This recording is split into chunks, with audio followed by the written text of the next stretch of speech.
Você está aqui no Questão de Justiça, hoje recebendo com grata satisfação o desembargador, amigo nosso, Dr. Nelson Calandra, que foi presidente da APAMAGES aqui. Mas tem um videozinho antes que eu quero colocar, que é do presidente da OAB aqui de São Paulo, o Dr. Dúcio, né, falando sobre adoção. Especialidade também, que é a área civil, essa parte de família, do Dr. Calandra. Pode botar aí, vou dar um minuto e pouquinho, ainda dá tempo.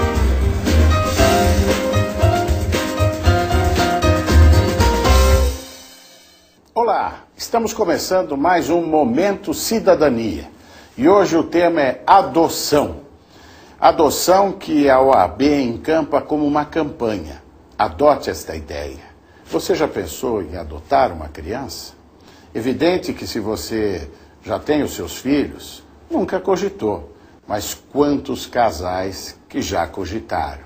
E diante da dificuldade da legislação, diante da ausência de informações, a OAB montou uma comissão de estudos sobre adoção, que está sob a presidência do nosso conselheiro Eli Alves, e vai desenvolver um trabalho em duas frentes. A primeira, examinando a legislação e sugerindo, mercê do trabalho desses componentes da comissão, propostas para melhorar, propostas de projetos de lei para aperfeiçoar essa legislação. E, na outra vertente, um processo de conscientização permanente do que representa o gesto de adoção. Gesto de adoção não é só um ato jurídico, não. É uma profunda manifestação de amor.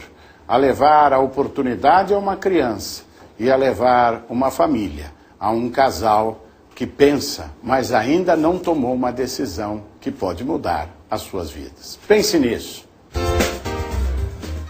Olha, eu tenho tanta pergunta para falar, né, sobre isso, mas aqui tem várias perguntas no chat. Eu quero falar para o Mena Barredo, o Marcelo, o presidente, vou deixar falar o presidente da OAB de Santo Amaro, meu amigo Cláudio Scheffer, que eu vou passar. Só queria falar o seguinte: eu estava vindo no carro rapidinho, tocando até para não comer esse tempo, e eu vi que em Campinas tem um trabalho, talvez um tutor, né? Eu acho essa coisa da adoção um negócio extremamente importante. É um dos caminhos que a gente tem para melhorar um pouco essa questão de cidadania no nosso país, né? Tanta criança na rua, tanta criança embaixo de ponte, tanta família que não sabe tratar. Você viu o que ele falou, às vezes tem, e eu estava vendo também na reportagem, o Turus falou também igual, às vezes a criança está maltratada, às vezes os pais não têm a noção clara do que é ter essa bênção, esses pais, desculpa colocar dessa forma, essa bênção que é um filho na família. Que esses dois aqui tem agora integrantes novos que a gente vai falar no final do programa. Mas queria escutar só um pouquinho do senhor desse tema, que para mim acho de uma relevância extrema, essa coisa da adoção. Essa experiência que tem em Campinas, né? A família acolhedora, ela recebe transitoriamente menores que estão abrigados, até para minimizar o abrigamento. O juiz muitas vezes é obrigado a abrigar o menor porque ele está em condição de risco.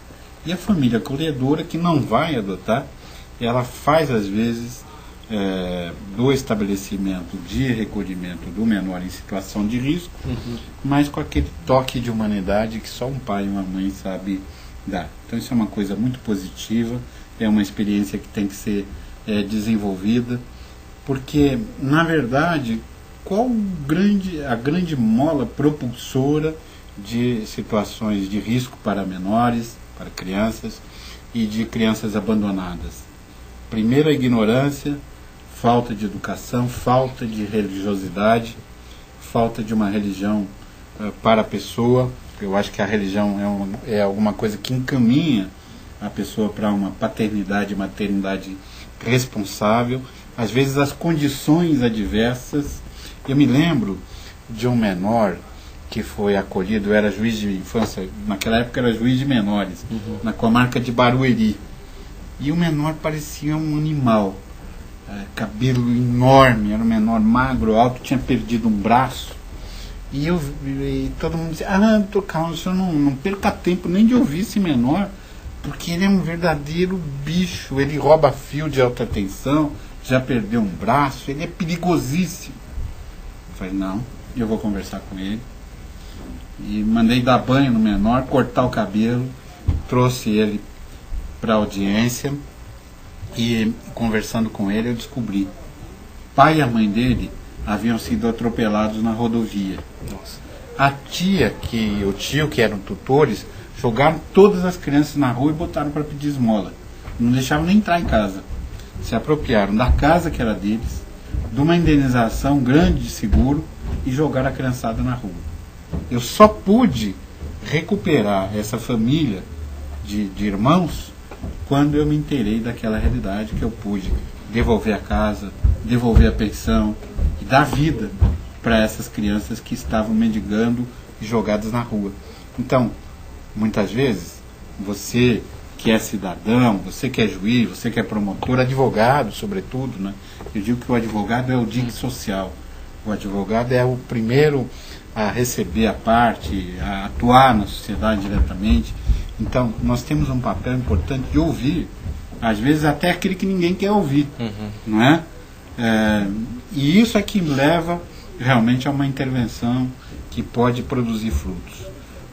Esse programa é um programa ótimo. Obrigado. Porque são pessoas que devotadas. A gente está trazendo aqui um tema como esse, abrindo o coração, né, para o voluntariado, para as pessoas acolherem menores em condição de risco.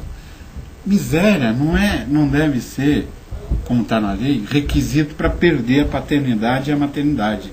A miséria deve ser motivo para uma ação nossa, da sociedade, do Estado, para dar dignidade daquela pessoa, para dar uma assistência, para dar uma palavra, não é? Quantas pessoas, às vezes, com uma palavra, você muda a vida da pessoa? Com certeza. Às vezes o que falta para a pessoa poder progredir é oportunidade. Essa questão Se você der a oportunidade, você muda a vida da pessoa. Você sabe que eu me fico assim tão contente de escutar essa situação de um magistrado, escutar esse caso, ir atrás, sabe? Parece até, desculpa até, parece aquelas coisas de filme americano que a gente vê que dá certo, mas é bonito isso, porque o senhor interagindo, descobrindo, que sei de várias histórias que o senhor conta dos casos, né, que lhe passam ali perto, né, mas o que eu gostaria muito é de ver todos os magistrados ou advogados fazendo esse papel, viu, doutor, que eu sei que o senhor faz, escutar o próximo, né? A participação do Dr. Calandra é uma coisa fantástica em todas as coisas, até desembargador. Tem uma notícia, como o Cláudio Scheffer está aí participando do chat, presidente da nossa OAB lá em Santa Amaro, eu vou rememorar o senhor que quando nós fizemos o primeiro contato, a luta para a criação dos fóruns regionais de Capela do Socorro e Boi-mirim, o senhor há mais de um ano atrás, ou por aí um ano, o senhor nos convidou, estive eu e o Cláudio Scheffer naquele seu almoço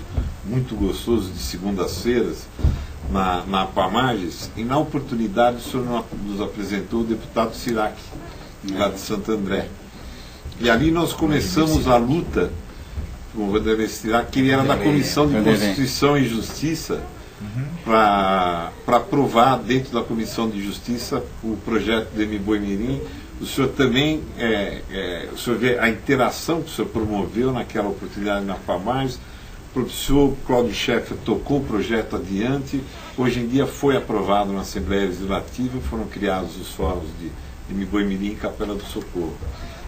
Então, o senhor também é pai dessa criança e o senhor nos ajudou. Eu sou meio botina amarela também. Olha a importância disso, uma discussão que talvez o cidadão não conheça, mas olha a importância da criação dos dois fóruns, onde um local que tem que atravessar um rio, às vezes, né, João Carlos? Para pegar duas balsas. Balsa, que é isso. Ninguém imagina em São Paulo, né, uma situação dessa. Eu só queria levou adiante e conseguiu a vitória. Vou aproveitar para você fazer a pergunta, depois de deixar o Semis fazer as outras. Do próprio Cláudio Scheffer. Então, o desembargador, ocorre o seguinte: o Cláudio está colocando a seguinte pergunta.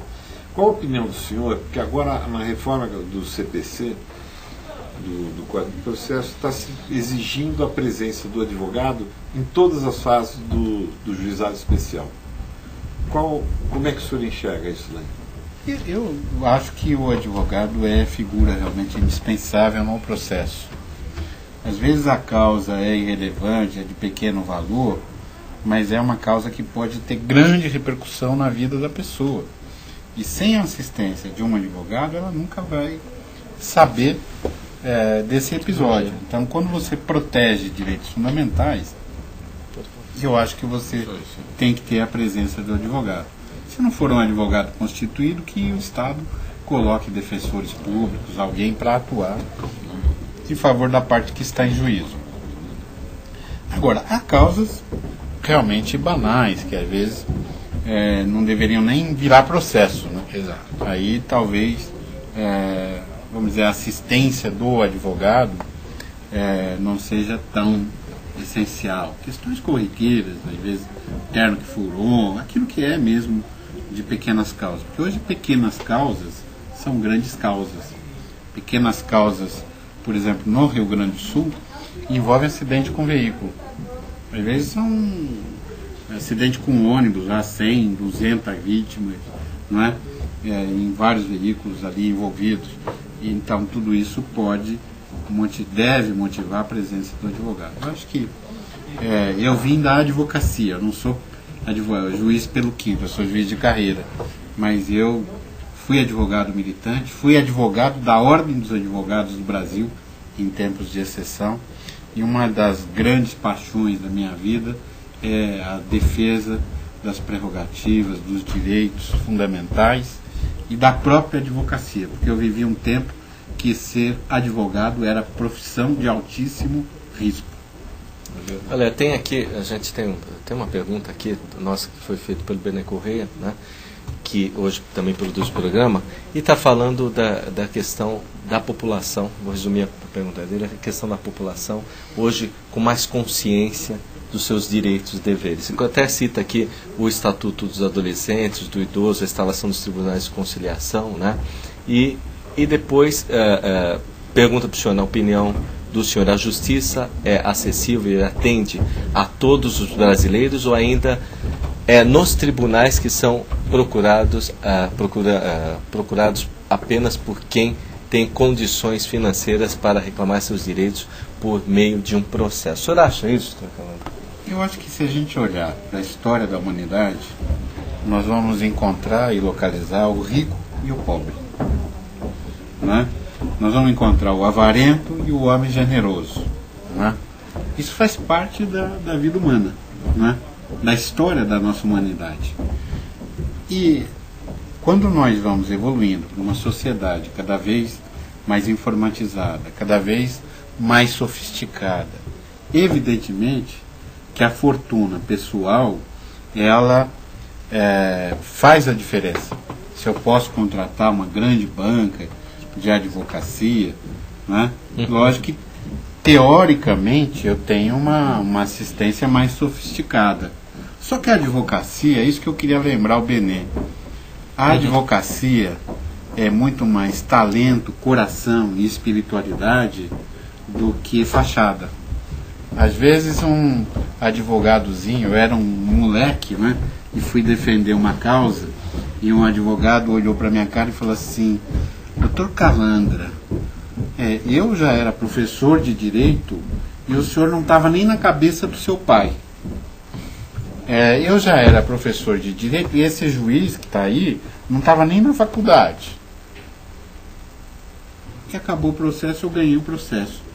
Aí eu cumprimentei: professor, obrigado aí pela aula que o senhor... Mas o que eu ensinei hoje para vocês? Sinto muito pavão. Eu disse: olha, o senhor ensinou que o tempo não faz sábios, só velhos. Obrigado. Deixa eu fazer algumas perguntas aqui do chat.